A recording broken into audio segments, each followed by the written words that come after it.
Бирок баарыңар мага келип, ал жерди байкап келе турган, биз жүрө турган жолдорду, биз бара турган шаарларды көрүп, алар тууралуу маалымат алып келе турган адамдарды өзүбүздөн мурда жөнөтөлү дегенсиңер. Бул сөз мага жагып, ар бир уруудан бирден адам 12 адам тандагам. Алар жөнөп кетишти. Тоого чыгып, Эшкол өрөөнүнө барып, ал жерди карап чыгышты.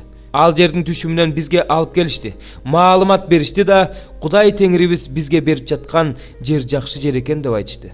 Бирок силер баргыңар келбей, Кудай Теңириңердин буйругуна каршы болдуңар. Чатырларыңарда отуруп алып, минтип наалыдыңар. Теңир бизди жек көргөндүктөн аморлуктардын колуна салып берип, кырып салуу үчүн Мисир жеринен алып чыгыптыр. Эми биз кайда барабыз? Бир туугандарыбыз жүрөктү чүрүп, ал эл бизден көп да чоң да экен. Алардын шаарлары чоң, бийик дубалдар менен курчалган экен. Биз ал жерден Анактын Алп уулдарын да көрдүк дешти. Ошондо мен силерге мындай дегем: жүрөгүңөр түшпөсүн, алардан коркпогула. Кудай Теңириңер силердин алдыңарда бара жатат. Аны Мисир жеринде силер үчүн кандай күрөшкөнүн көрдүңөр, эми да так ошондой күрөшөт.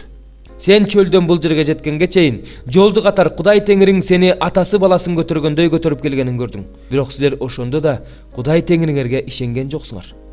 Ал силерге токтогонго жай таап, түн ичинде от болуп, күндүз булут болуп, жол көрсөтүп, силердин алдыңарда жүрдү.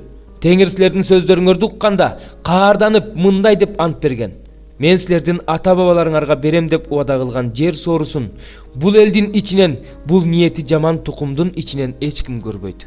Аны Жепундун уулу Калеб гана көрөт. Теңирге баш ийгендик үчүн басып өткөн жерин ага жана балдарына берем. Силердин айыңардан Теңир мага да каарданып мындай деди: ал жерге сен да кирбейсиң. Ал жерге сенин жаныңдагы Нундун уулу Жашия кирет. Аны дайында, анткени ал Ысрайылды ошол жерди ээлеткени алып барат.